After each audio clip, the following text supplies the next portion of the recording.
like so. Yes. And I'd stacked up to my chin. I see. So I was really at full stretch with about 30 hymn books. And he said, "Come on, Peter, you can fit another one in there." I said, "No, I can't, Reverend Cape, I really can't." And he pushed one in.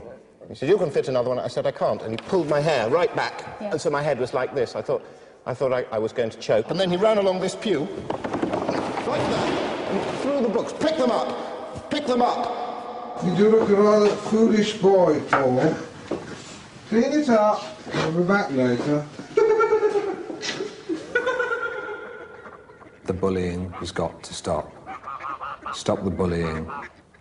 Start taking care of your flock. Pick on someone your own size. God's bigger than all of us. And since we've recorded that report, everybody featured in it has lost their hair.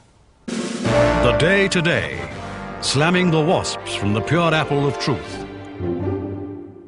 The Home Secretary's new measures for dealing with neighbourhood noise have been introduced this week by Broxbourne Police, and it looks like they're working. Noisy people have been a problem in Broxbourne for years, but now if the police receive more than 5 complaints against a single household, they just turn up and release a tiger through the front door. So far, they say, the Home Secretary's new measures have been 100% successful. This weekend, BBC Two celebrates changing attitudes in the last 35 years of television in Attitudes Night. Well, here we are at the hanging. It's a very sombre atmosphere. The condemned man has just arrived with the executioner, Mr. Albert Marsh, who's highly respected. The evening begins with a chance to savour again Great Britain's last televised hanging. He's using a nylon hemp mix rope tonight for the first time ever. That's what he wanted. That's what he's got. It's to guarantee extra strength. All right, Mudge, what can I do you for then? The 60s saw television breaking taboos again and again, with Frampton Row, the first popular weekly serial, to use swear words. I'm not made of money, especially not since Eddie Copsey and his blooming lids. Oh, aye. Go on then, I'll have the express. There are you, big hairy cock. Ta. Ta-ra, Stan. Ta-ra, you shitter. These days, it's very fashionable among young people to do what I'm doing now. I'm being filleted by a young girl known as a groupie. It's an interesting feeling and certainly quite relaxing. Well, it's half an hour later. My initial reaction was one of intense joy, but that's now been replaced by a vague feeling of inadequacy and gloom. It's not an experience which I can see catching on, but neither is it one which I regret. But while some programmes broke taboos, others, like Them Next Door, would in time become taboo themselves. Next door again. What's he want now, eh? Mr. Eddie, I was wondering if I could be borrowing a cup of sugar for my lunch. What'd he say? He says he wants you to give him a punch. Oh, all right. You're misunderstanding me. I'm asking for sugar. That is why I'm here. Well, I can't understand a bleeding word he's saying. He says he wants you to give him a thick ear. Oh, right.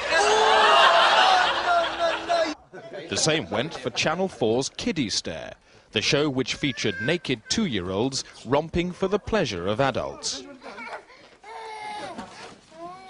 I must say it's looking in excellent condition. And yes, the lights have gone out. There, it's a good clean drop. There's the hanging. Well done, well done. They'll be pleased with that. And to play us out, we have Johnny Stoppard. Johnny, what are you going to play for us tonight? Fancy Lady. Fancy Lady. Well, fancy that. This is Corin Piper bidding you good night. Good night. So join us for the start of the evening with The Hanging. That's Attitudes Night this Friday on BBC Two. Coming up, more cathedral dumping in Leicester. Well, there was 2 of them, 2 bishops, to come along and just dumped it here and legged off down the road.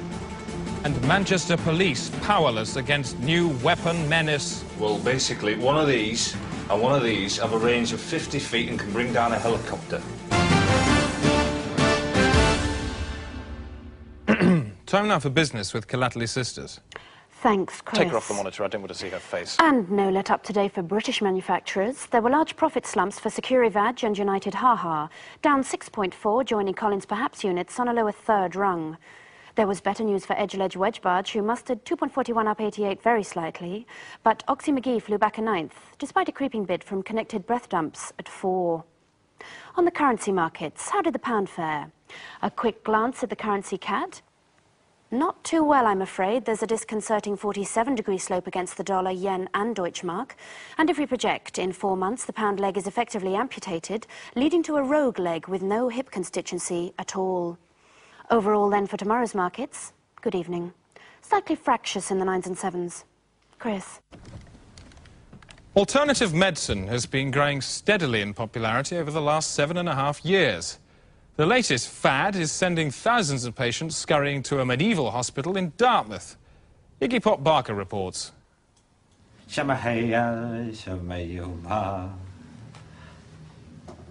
Bile chanting. You won't have received this kind of treatment before unless you're 500 years old. The Sanctus Hospital in Dartmouth specialises in medieval healthcare and offers a range of historic remedies at 21st century prices. Right, there. This should really get rid of the melancholy, yeah? Sore a bit? Physical complaints like the hardened lump on this woman's foot are treated as symptoms of spiritual disorder. I'm going to make an incision here. Yes. And make the incision all the way round here, Yes. and the other side, Yes. and then cut through, and then remove this, Yes. this foot, Right. remove Right. that, Yes. and take it away, Yes. and bury it with some gooseberries. We've done the tests and This woman is a witch and is being talked through the drowning procedure. what we'll be doing is we'll be pushing you in the pool. I see. If you sink to the bottom, you clear. If you float to the top, obviously we're going to have to attach some weights to you and drown you. You mean you want me to just walk down? To walk down the stairs? Yeah, and I'll give you a bit of a shove. All right, off I go then. That's right.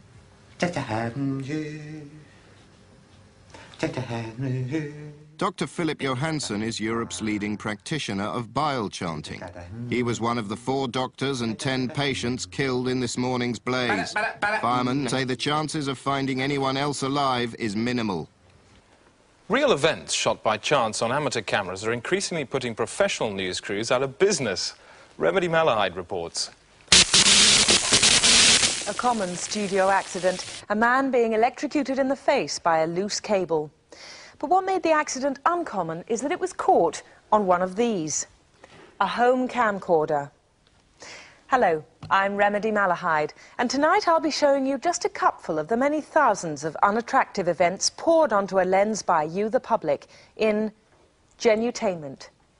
First, these remarkable scenes of an audacious bank robbery were captured by Mrs. Susan Briers, who owns the security cameras at the Norwood branch of NatWest. The real capturing happened soon after. Our Reality Eye Fest continues courtesy of St John's Ambulance Unit, who filmed this disturbing spectacle of a distressed caterer who had her finger trapped under the page of a book.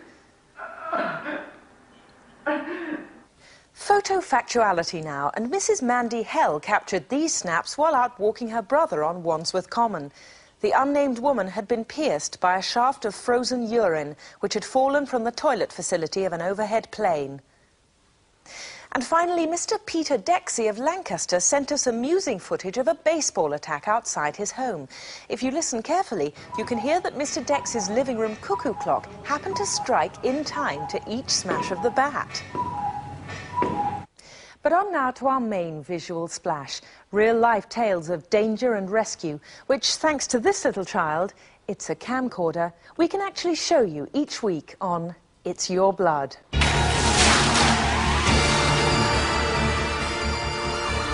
Every week on It's Your Blood, we feature an actual bad accident and show how you can avoid a similar fate. This week, Chopper of Doom. Helicopters, machines with blades for cutting air. Air that's soft and easy to slice, like human beings. If a helicopter hits the ground at 100 miles an hour, it can be rebuilt. But for a man made of crushable bone and ligaments that tear, it's not quite so easy. In recreating the horrific events of the 12th of December 1992, we persuaded the original victims to face their ordeal again. We also use amateur video footage of the nightmare. All bodily fluids shown are the ones which actually emerged at the time. For this reason and many others, you may find the following sequence produces a very powerful sensation in your brain and body. Farmer Chester Johnson uses a chopper for crop surveillance and he flies it himself. It's 10 o'clock on the birthday of his sheepdog Lindsay, and Chester has planned him a treat. It was a ride in the helicopter. I knew he'd like it, so I decided to video it for him as a memento. What he didn't know was that he and Lindsay were about to make a flight neither of them would ever forget, even if their brains were erased with mind rubbers. At first, everything was normal. They were up and enjoying the ride. It was smooth and exhilarating, like an aerial motorbike. But then Chester decided to look at his watch. A watch we later found to have a dangerous design. The aircraft was now perilously out of control, and to make matters worse, it was heading straight towards a field of children looking for worms. By sheer luck, a member of the public, Mrs. Maureen Tucker, had noticed the helicopter and started shooting these valuable pictures with her own camera. After 10 minutes, she called for help. Hello, Control Tower. Oh no, it's one of our helicopters out of control. Wonder who that can be. It could be Chester Johnson, and that's got a dog on board. We better call a shepherd then. The steel vulture of Beelzebub was now just seconds away from the children's soft heads.